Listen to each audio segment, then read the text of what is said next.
Olá galera, tudo bom com vocês?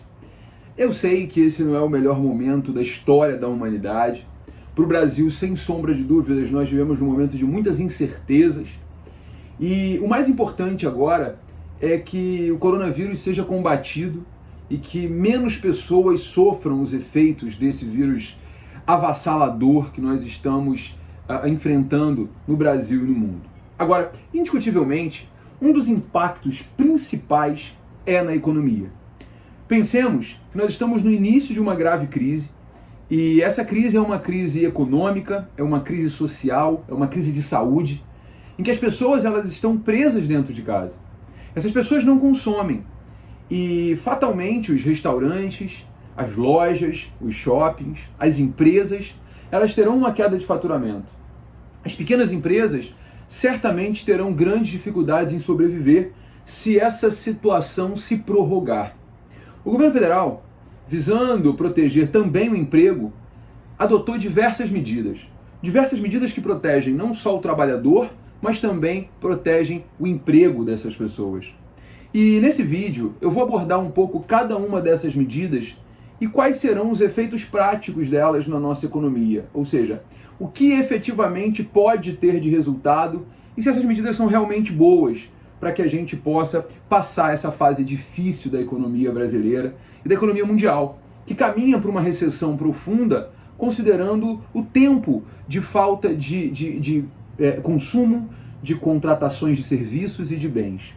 Bom, o governo federal, ele adotou algumas medidas para a proteção, primeiro, das pessoas, do empregado, e eu vou usar a expressão empregado no bom sentido, no sentido de que a proteção aqui é para a pessoa física.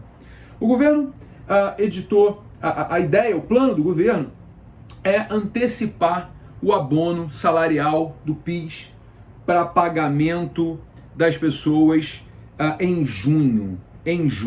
Ainda falta o decreto presidencial, mas a ideia é antecipar o pagamento do PIS para junho desse ano.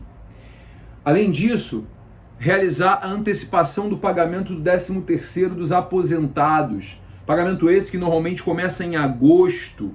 E o ministro Paulo Guedes afirmou que haveria uma antecipação para que todos os beneficiários recebam as duas parcelas até maio. E isso é uma medida importante. Por quê?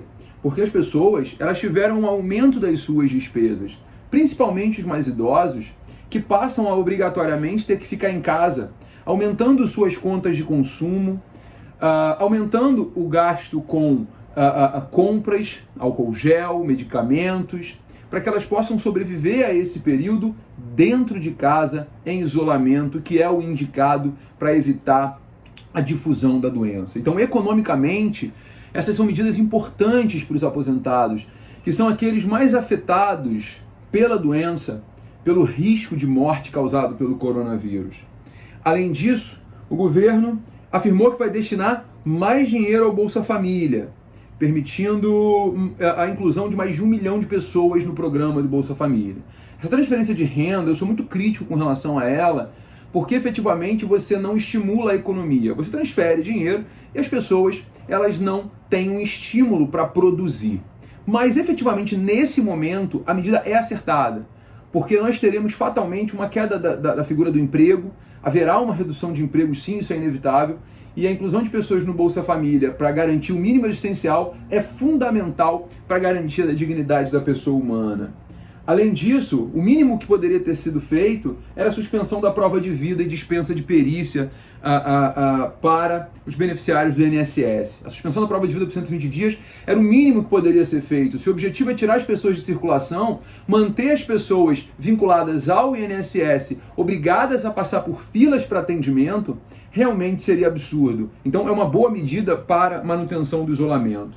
Além disso, houve um aumento da possibilidade de saque do FGTS e uma mudança no crédito consignado com a redução da taxa média de juros para 1,8% ao mês, o que era de 2,08% ao mês. É claro que isso vai permitir o acesso ao crédito, reduzindo o custo do empréstimo feito pelos aposentados e pensionistas, tá? Ou seja, você percebe que são as medidas mais focadas nas pessoas mais afetadas, com maior risco de vida causado pelo coronavírus.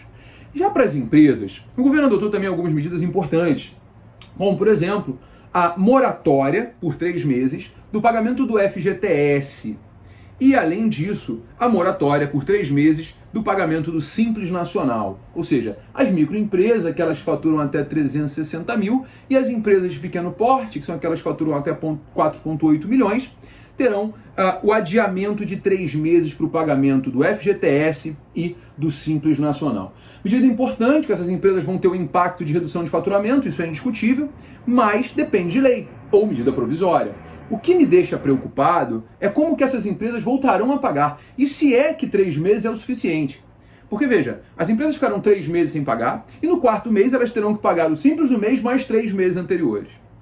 Eu espero que o governo tenha a sensibilidade de que esses 3 meses em que vai haver a moratória, seja possível o parcelamento desse montante em pelo menos 12 parcelas, para poder diluir esse montante nos meses subsequentes de recuperação econômica. Caso contrário, daqui a 3, 4 meses, nós teremos empresas também quebrando, porque não terão condições de pagar o Simples Nacional. E claro, o aumento do volume de execuções fiscais para cobrança dessas dívidas, ok? Além disso, um desconto para os pagamentos do Sistema S pelos próximos 3 meses, com uma redução de 50% nas contribuições. O que é uma medida importante, porque essas contribuições somadas chegam a 5,8% da folha de pagamentos. Isso ajuda na manutenção do emprego, porque efetivamente a redução pela metade faz com que a folha fique mais barata, permitindo que o empresário mantenha o seu funcionário até chegar no limite, claro, de não poder pagar, né?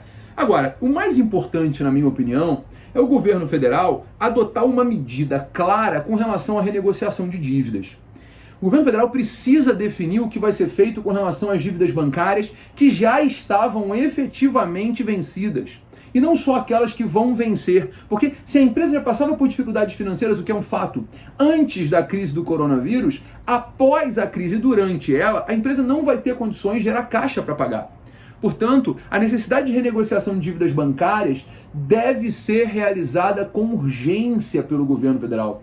Alguma medida deve ser adotada para que as empresas possam renegociar suas dívidas, que seja um novo crédito gerado pelo Banco Central, pela Caixa Econômica, pelos bancos públicos, mas alguma medida de liberação de crédito mais barato para as empresas também é fundamental para a sua manutenção.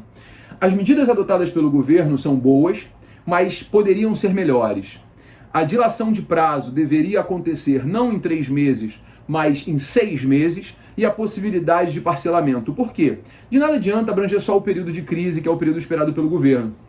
As empresas precisam ter fôlego para pagar os tributos que ficarão suspensos pelo prazo de 3 meses. Bom, agora é importante lembrar que não são só as empresas pequenas e médias que passam por dificuldades. As grandes também passarão.